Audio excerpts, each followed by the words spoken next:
forget to subscribe my channel Hang Duk Mana. Sas. Assalamualaikum, selamat datang lagi ke channel Hang Duk Mana. Mari kita dengar respon dan nasihat Datuk Kamal Amir terhadap Syahidan yang masih buat perangai di Parlimen. Sebelum tu saya baca sedikit dekat berita harian ni. Syahidan ditegur ketika berbahas.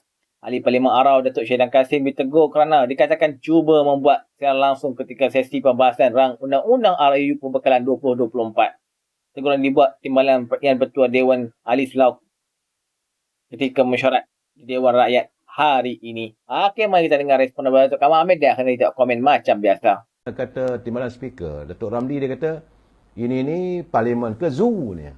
Apabila hari ni ledak lagi. Mula-mula dia mula tercetus apabila ahli parlimen Arau. Dia tak genti-genti buat PA-nya.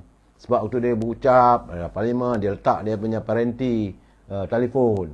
Jadi Timbalan Speaker waktu itu, Alice Lau Keong Yeng, dia tegur.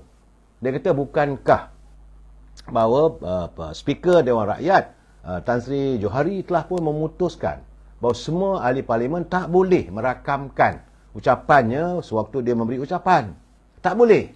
Sebab itu ketetapan yang dipersetujui oleh semua ahli-ahli parlimen yang untuk penggal ini.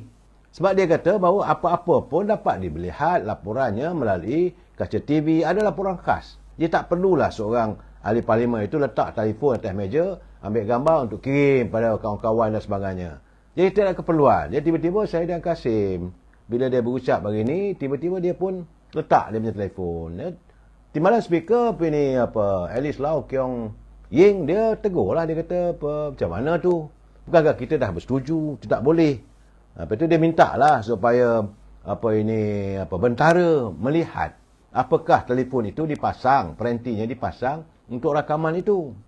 Jadi itu menimbulkan kemarahannya. Mula mengata perkara 36 dalam peraturan mesyuarat dan sebagainya, macam-macam bertelagah antara dia dengan Timbalan Speaker waktu itu, saudara. Akhirnya, saudara, saya melihat bagaimana Arau ni menghabiskan masa rakyat. Tak pasal-pasal, saudara. Dan hari ini juga dia bertekak pula dengan Sani. Apabila dia mencuit dan sebagainya, Sani bangun. Dia kata, janganlah nak puji yang bukan-bukan. Kata Sani, betul juga. Apabila memuji, kita nak dalam pilihan raya, tak sepatutnya lah kita gunakan sehingga kan cerita dalam kain pun cerita dengan orang. Sani menyindir lah Menteri Besar Kedah. Memang pun sekarang ni ahli Parlimen Arau itu telah pun menganggota Parti PAS. Ini menjadikan parlimen bergeledak, saudara. Jadi dalam keadaan begitu, saya melihat parlimen tak sunyi-sunyi dengan suasana yang sedemikian. Kita dapat lihat, saudara. Saya tengok dengan penuh kebencian lah, saudara. Saya menyampah tengok keadaan begitu. Sebab kita mengharapkan satu perbincangan yang tuntas demi untuk menyantuni rakyat. Selain apa yang berlaku pada di Tebing Barat, kita juga nak tahu apakah perancangan kerajaan, apa yang harus dilakukan. Dan kita dalam keadaan sekarang ni, memang kita tidaklah seteruk macam mana penduduk Tebing Barat, itu Palestin. Tapi dalam keadaan berjaga-jaga begini, kita perlulah menjaga keharmonian. Di samping itu, lestari kehidupan rakyat. Jangan lupa, saya persoalan harga beras, harga barang naik, diesel. Dan juga saya setuju pandangan macam mana Datuk Ismail Sabri sebagai mantan Perdana Menteri. Dia bercakap, dia kata kalau boleh. Dia kata kalau boleh dalam pelaksanaan subsidi bersasar ini mesti ada mekanismenya. Itu tegaran yang baik. Bagi saya yang baik kena baik. Walaupun saya dulu memang tak setuju lah beberapa tindakannya. Tapi yang baik kita kena kata baik. Sebab dia kata mekanisme mesti ada yang tepat supaya pelaksanaan subsidi bersasar itu dapat terlaksana dengan baik. Sebab dia kata zaman dia dulu pun tak dapat dilaksanakan. Sebab cara macam mana? Kerana sejumlah 6 juta parti ada dalam negara kita ini. Dan kita nak menyekat orang luar itu mendapat menikmati subsidi itu. Mesti ada dia punya caranya. Itu negara yang baik. Tapi bukanlah gunakan parlimen itu nak letak bahawa diri itu hero sangat. Nah, secara itu saya tak berkenan lah. Cuma yang agak menyenangkan sikit kita yang kita gusar. Kerana selama ini rakyat bimbang bahawa kerajaan terdahulu mengatakan bahawa ada tempoh had. Kalau anda mempunyai kenderaan, mestilah tidak boleh melewati 10 tahun. Lebih 10 tahun, maka kenderaan itu mesti dilupuskan. Alhamdulillah, hari ini Menteri Pengangkutan Saudara, ini Anthony Loke, dia kata Malaysia tidak akan melaksanakan dasar untuk menamatkan hayat kenderaan lama, memandangkan langkah itu tidak praktik. Tapi dia akan menggalakkanlah, Kementerian Pengangkutan menggalakkan rakyat untuk memiliki kenderaan elektrik atau menggunakan pengangkutan awam. Anthony Loke kata dasar itu tidak boleh dilaksanakan kerana ia mengambil kira keadaan sosioekonomi negara dan keperluan hidup rakyat terhadap pergantungan kepada kenderaan persendirian. Jadi tak payah risaulah saudara, sehingga saat ini Kerajaan Madani tidak meneruskan sebarang usaha untuk penghapusan kereta yang berusia lebih daripada 10 tahun. Tak apalah, selagi benda tu elok, boleh di-repair dan sebagainya. Kerana kata Anthony Loke, dia kata kita tak mempunyai dasar untuk menamatkan hayat kenderaan sebagaimana dilakukan di negara lain. Macam di Singapura, saya dipahamkan, saya tak tahu benar tak benar, Singapura satu orang boleh memiliki kereta, cuma hayat kereta itu 5 tahun saja. Lepas 5 tahun mana dia kena lupus. Tapi kerana kerajaan itu begitu prihatin pada warganya, dalam sosioekonomi kita, kesannya nanti kalau dihapuskan pada ada hayat 10 tahun, berapa ramai? Masih ramai lagi orang nak pakai kereta Proton 20 tahun dulu, saudara. Masih ada lagi. Tapi kalau dihapuskan macam mana? Alhamdulillah. Sebab menurut Anthony, dia kata data penjualan kereta juga meningkat, sekaligus menunjukkan keadaan ekonomi yang baik. Tetapi tidaklah boleh memaksa rakyat untuk menukar kereta. Itu gambarannya, saudara. Ini yang saya nampak, saya boleh pick up 2 perkara je lah di Parlimen hari ni, saudara. Lebih tu saya meluat. Tengok ada gelagat-gelagat macam ahli Parlimen Arau. Tambah pula kali ni ada pula ahli Parlimen Hulu Langat. Bila ada ahli Parlimen Hulu Langat, memang bertelagah lah. Bila bertelagah, akhirnya speaker kata, hari ni kita ni yang bersidang ni Parlimen ke zoo. Itu keadaan saya. Saya mengharapkan besok adalah sesuatu yang lebih baik untuk rakyat. Kita melihat Parlimen ini sepatutnya, seharusnya mereka membincangkan tentang bajet yang telah pun dibentangkan oleh Sir Anwar Ibrahim, diperhalusi satu persatu.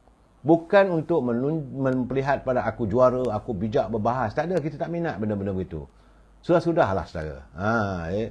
Baik, saudara, dari Jepak ke Sarawak, saya tidak dapat banyak berita, tapi bagaimanapun, saya dipahamkan bahawa gabungan parti GPS Sarawak mendahului begitu jauh ke hadapan dengan 2 calon yang lain. Saya GRS ni adalah GPS calonnya itu saudara Iskandar Turki. Nampak gayanya dengan gambaran yang saya dapat di sana mudah, sebab rakyat Sarawak masih kukuh berdiri teguh di belakang pimpinan Premier Tan Sri Abang Johari. Itu keadaannya, saudara. Rakyat di sana di Sarawak, mereka mementingkan kestabilan politik, mereka tidak berminat dengan politik-politik yang makin hamun dan sebagainya.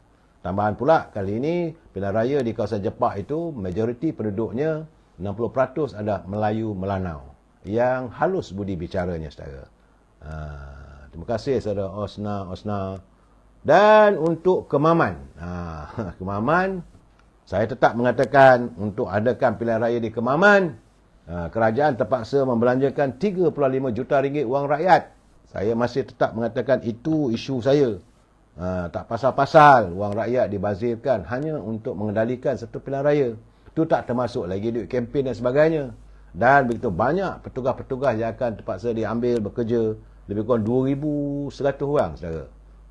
Banyaklah akan berlaku. Tapi saya dipahamkan bahawa PAS dijangka akan mempertaruhkan Menteri Besarnya. Mungkinlah gamaknya setelah fikir punya fikir, nak suruh Dr. Mahathir bertanding ke, nanti ada pula kalangan ahli PAS tak setuju.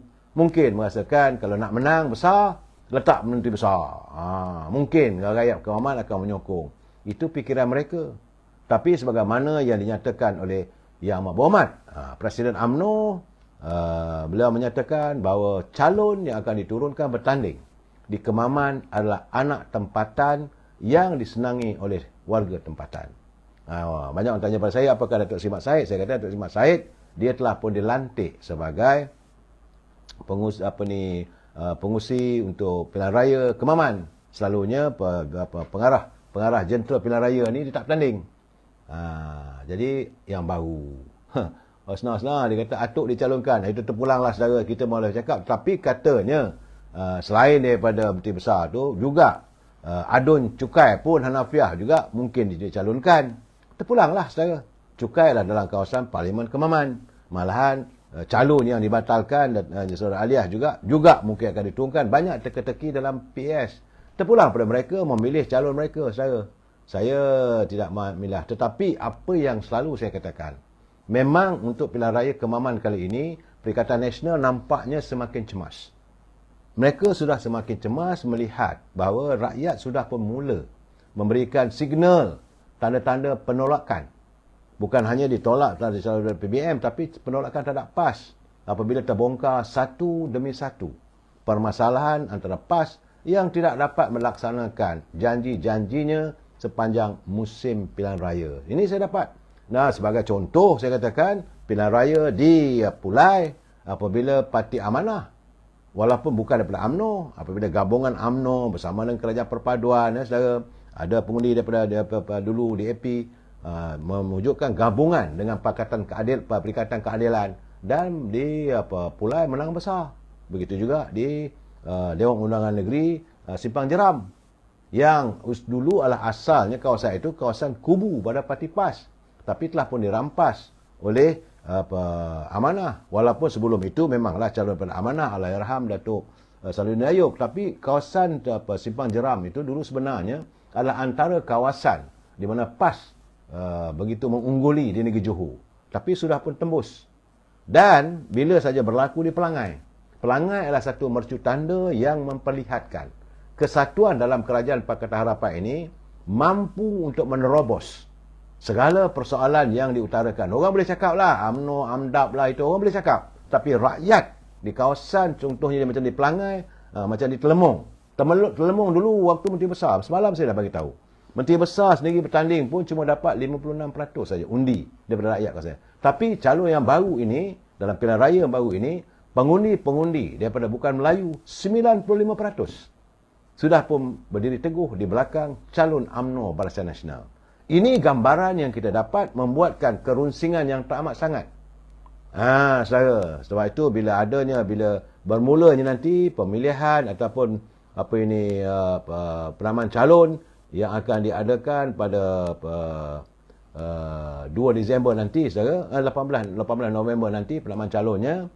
Musim saya rasa maka bermulalah musim maki hamun. Tapi kali ini maki hamun itu rakyat semakin jelek. Tambahan pula saudara, Perikatan Nasional bertambah miang apabila pelaburan daripada Arab bahkan dijelmakan di Kemaman. Sebab Kemaman itu saudara adalah Kuwait of Malaysia. Okey, tuan-tuan, komen saya lah. Kita nampaklah Coach Syahidan ni selalu berangai nak bercakap, nak bergaduh dekat parlimen tu. Baru kita lihat kan.